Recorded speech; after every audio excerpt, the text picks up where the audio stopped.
मेरा नाम है डॉक्टर निशा प्रजापति और आज हम बहुत ही इम्पोर्टेंट टॉपिक के बारे में बात करने वाले हैं जिसका नाम है बैक पेन। और हम बताएंगे कि जैसे आप फर्स्ट स्लाइड में देख रहे हैं how to relieve back pain with homeopathy, तो हम कुछ होम्योपैथिक मेडिसिन के बारे में भी बताएंगे। उसके लेने के बाद आपको कोई भी पेन किलर की ज़रूरत नहीं पड़ेगी।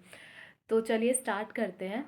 अभी बैक पेन स्टार्ट होता कहाँ से है, तो फिर हम उसके बारे में बात करते हैं। तो जैसे आप ऊपर का, मैंने फर्स्ट वीडियो में आपको गर्दन के बारे में बताया था, तो आप ऊपर के स्लाइड पे देख सकते हैं सर्वाइकल, वो गर्दन का एरिया रहता है जहाँ हमारा गर्दन दुखता है। और सेकंड आप देख रहे हैं नीचे थोरैसिस, मतलब वो पीठ के साइड दुखता है। ठीक है। और आज का जो टॉपिक है हमारा बैक पेन, उसको हम लंबार स्पाइन बोलते हैं, जो हमारा नीचे कमर साइड दुखता है। तो यही lumbar spine L1 to L5 vertebra के बीच में अगर दुखे तो उसको हम बोलते हैं बैक पेन। अभी दोस्तों बैक पेन दो टाइप का होता है, एक्यूट बैक पेन और chronic back pain. Acute back pain उस पेन को बोला जाएगा जो पेन कम से कम सिर्फ 3 महीने के लिए रहेगा। ठीक है। और क्रॉनिक बैक पेन तब होगा जब वो 3 महीने के बाद, 3 महीने से आगे वो बढ़ जाएगा, उसको हम क्रॉनिक बैक पेन बोलेंगे। दूसरे स्लाइड में हम देखते हैं कि अभी बैक पेन होता कैसे है। देखिए बैक पेन होता है सबसे पहले या तो लंबार स्पाइन में कुछ इंजरी हो गई हो, कमर के यहाँ कुछ चोट लग गया हो, चलते चलते कमर के यहाँ गिर गए हो, उसकी वजह से कमर दर्द करता है। ठीक है। दूसरा, कुछ वज़न उठाने के बाद अचानक से कमर में चमक आता है, दुखता है, उसकी वजह से भी बैक पेन होता है।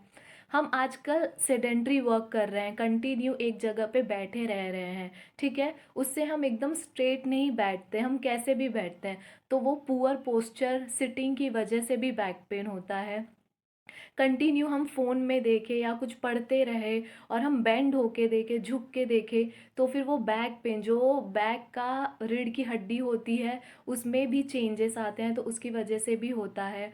और बहुत सारे डिजीज़ेज़ हैं, डीजनरेटिव डिजीज़ेज़, जिसमें जिसमें रीढ़ की हड्डियों में चेंजेस आते हैं, तो उसकी वजह से भी बैक पेन होता है। ठीक है। बैक पेन सी सेक्शन में भी होता है, डिलीवरी जो होती है, सिजेरियन डिलीवरी।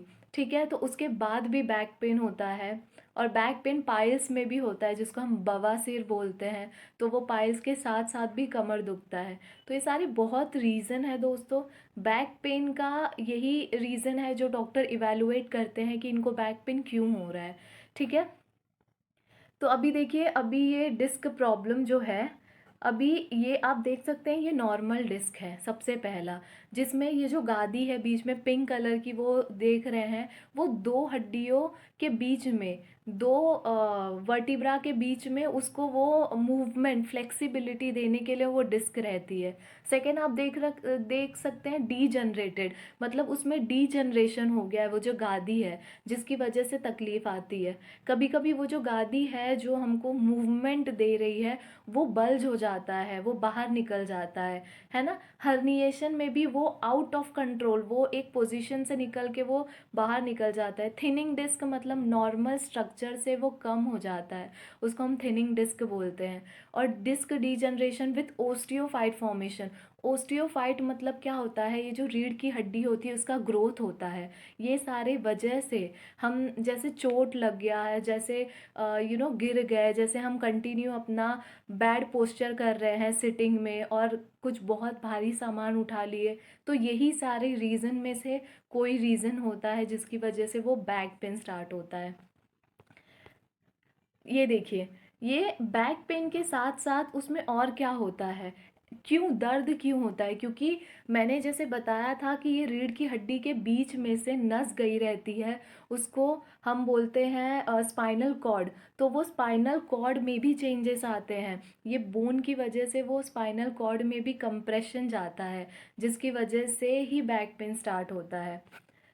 अभी मैंने बोला कि अगर कोई डॉक्टर के पास वो पेशेंट गया और बोला उसको बैक पेन हो रहा है, तो डॉक्टर बहुत सारे रीज़न निकाल सकते हैं। वो पूछेंगे कि आपने कभी वज़न उठाया था क्या, आप कभी गिरे थे क्या, है ना। और अगर उनको वो सब भी नहीं आया तो वो आपको एमआरआई करवाएंगे, सीटी स्कैन करवाएंगे, वो देखेंगे कहीं आपको हर्निएटेड डिस्क तो नहीं है, कहीं आपको शियाटिका तो नहीं है, स्पाइनल स्टेनोसिस तो नहीं है, क्योंकि यही सारा रीज़न डॉक्टर इवैल्यूएट करते हैं।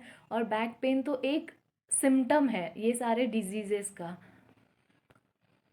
अभी बैक पेन जब होता है तो फिर उसमें क्या क्या हमको सिम्टम देखने को मिलता है। सोर मसल, मतलब बैक पेन के साथ साथ उसके जो सारे मसल्स भी हैं वो भी दुखने लगते हैं।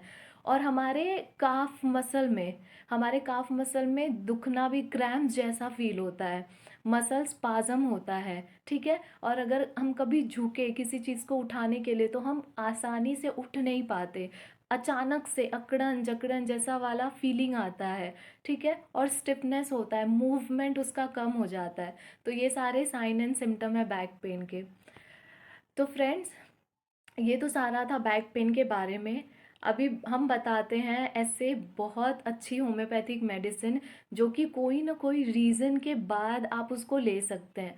और हम इसके बारे में पिक्यूलियर सिम्टम बताएंगे जो कि बहुत इंपॉर्टेंट ही सिम्टम है, वो डिसाइड करके आप होम्योपैथिक मेडिसिन ले सकते हैं।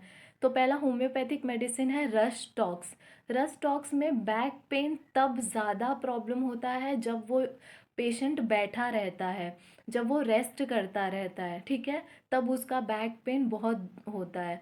और जब वो काम करने लगे, जब वो चलने लगे, स्पेशली जब वो चलने लगे तो उसको बहुत आराम मिलता है। तो रस्टॉक्स उसके लिए बहुत अच्छी मेडिसिन है। दूसरी मेडिसिन है रूटा।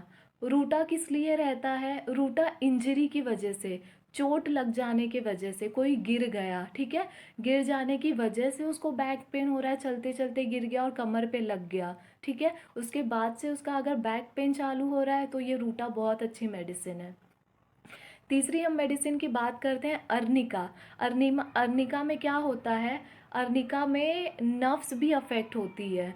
ठीक है, अगर गिर गया, अगर उधर ब्रूजेस हो जाते हैं, ठीक है, उधर ब्लूइश कलर का स्किन हो जाता है, ब्लड तो नहीं निकला पर उधर अंदर ब्लड जमा हो जाता है। ठीक है, उसकी वजह से भी बैक पेन होता है, तो अर्निका उसके लिए बहुत अच्छी मेडिसिन है। और अर्निका वहाँ जमे हुए ब्लड को वो थिन करती है। तो अर्निका मोंटाना को हम ब्लड थिनर भी यूज़ कर सकते हैं, जहाँ ब्लड क्लॉट हो जाता है। ठीक है, तो उसको कम करने के लिए अर्निका बहुत अच्छी मेडिसिन है। नेक्स्ट हम बात करते हैं हाइपरिकम परफोरेटम। हाइपरिकम ये मेडिसिन है जिसमें हम कहते हैं नस दबने की वजह से उसका उधर का पार्ट दुख रहा है। तो कहीं भी अगर नर्व कॉम्प्रेक्शन हो, ठीक है, एमआरआई सीटी स्कैन में अगर आप देखें, अगर डॉक्टर ने बोला नस दबी है, तो फिर रूटा नस कॉम्प्रेक्शन के लिए, नर्व कॉम्प्रेक्शन के लिए बहुत अच्छी मेडिसिन है। वो आपके नसों को ओपन करेगी और पेन में बहुत ही राहत देगी। नेक्स्ट मेडिसिन है कोलोसिंथ। कोलोसिंथ दोस्तों शियाटिका जो एक साइड कमर से लेके पूरे पैरों तक जाती है, ठीक है, और पैरों की उंगलियों तक जाती है।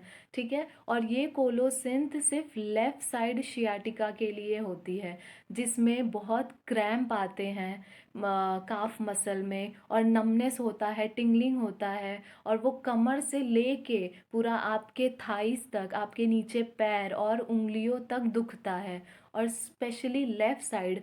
तो फिर ये कोलोसिंथ बहुत अच्छी मेडिसिन है। नेक्स्ट मेडिसिन है बर्बेरिस वल्गैरिस। दोस्तों ये किडनी स्टोन के प्रॉब्लम में बहुत अच्छी मेडिसिन है। जैसे कोई भी पर्सन अगर किडनी के रिलेटेड कोई भी डिजीज़ से अगर सफ़र कर रहा है तो बर्बेरिस वल्गैरिस बहुत अच्छी मेडिसिन है। किडनी ही नहीं, उसके साथ साथ यूरिनरी इन्फेक्शन, यूटीआई, यूटीआई में भी बैक पेन होता है। किडनी स्टोन में भी जैसे हम सिम्टम देखते हैं किडनी स्टोन के पेशेंट में, वो पेशेंट झुक नहीं पाता, ये भी पिक्यूलियर है सिम्टम है किडनी स्टोन का, जिसकी वजह से उसके कमर पे खिंचाव होता है और बैक पेन होता है। ठीक है, तो बर्बेरिस वल्गैरिस किडनी स्टोन सफ़र वाले पेशेंट को बहुत अच्छी मेडिसिन है। नेक्स्ट हम बात करते हैं एस्क्यूलस हिप। एस्क्यूलस हिप दोस्तों वो पेशेंट के लिए बहुत अच्छी मेडिसिन है जिनको बवासीर है, जिनको पाइल्स की तकलीफ़ है। पाइल्स के तकलीफ़ में कमर का इन्वॉल्वमेंट बहुत होता है और वो कमर उसका जकड़ जाता है, जिसकी वजह से पाइल्स तो उसको उस तकलीफ़ होती है, बर्निंग होती है और कांटे जैसे चुभन होते हैं वहाँ। लेकिन उसके साथ-साथ अगर कमर भी दर्द हो रहा है वो पाइल्स में, तो एस्क्यूलस हिप बहुत अच्छी मेडिसिन है। नेक्स्ट मेडिसिन की बात करते हैं हम सिमिसिफ्यूगा। इसका दूसरा भी नाम है एक्टिया स्पाइकैटा। एक्टिया स्पाइकैटा में कमर तो दर्द करेगा, पर इसके साथ साथ आपकी गर्दन भी दर्द करेगी, आपका शोल्डर भी दर्द करेगा और कमर दर्द करेगा। आप अगर आगे झुकेंगे, आप आगे झुकेंगे तो आप अच्छे से मूव नहीं कर पाएंगे, एक फ्लेक्सिबिलिटी उधर कम हो जाती है। तो सिमिसिफ्यूगा वहाँ बहुत ही अच्छी मेडिसिन है। और नेक्स्ट मेडिसिन है ब्रायोनिया अल्बा। दोस्तों, ब्रायोनिया अल्बा में आराम करने से बहुत ही अच्छा पेशेंट को लगता है, ठीक है। और थोड़ा सा भी वो अगर हिल गया, थोड़ा सा भी अगर उसने काम करने वो जैसे ही गया, उसको तुरंत कमर दुखना चालू हो जाता है। तो ये मेडिसिन वो पेशेंट के लिए बहुत अच्छी है। तो दोस्तों, अभी नेक्स्ट मेडिसिन है कॉलोफाइलम। कॉलोफाइलम फीमेल में जो बैक पेन होता है, फीमेल में कोई भी यूटराइन प्रॉब्लम, ठीक है, फीमेल में कोई भी मेंसेस प्रॉब्लम हो या डिलीवरी के बाद जो कमर दुख रहा है ना, तो उसमें वो फीमेल के लिए बहुत अच्छी मेडिसिन है कॉलोफाइलम। तो दोस्तों, ये सारी मेडिसिन मैंने आपको बताई, होप सो आपको पसंद आया हो। और मैंने इसमें की पिक्यूलियर सिम्टम्स बताए, जिसके हिसाब से आप इवैल्यूएट कर सकते हैं कि उनमें से कौन से पेशेंट को कौन सी मेडिसिन देनी चाहिए। और अगर आपको कोई भी क्वेरी हो मेरे वीडियो रिगार्डिंग, तो फिर आप मुझे कमेंट करके बता सकते हैं। और अगर आपको मेरी वीडियो पसंद आई तो प्लीज़ इसे लाइक, शेयर और सब्सक्राइब कीजिए। Thank you.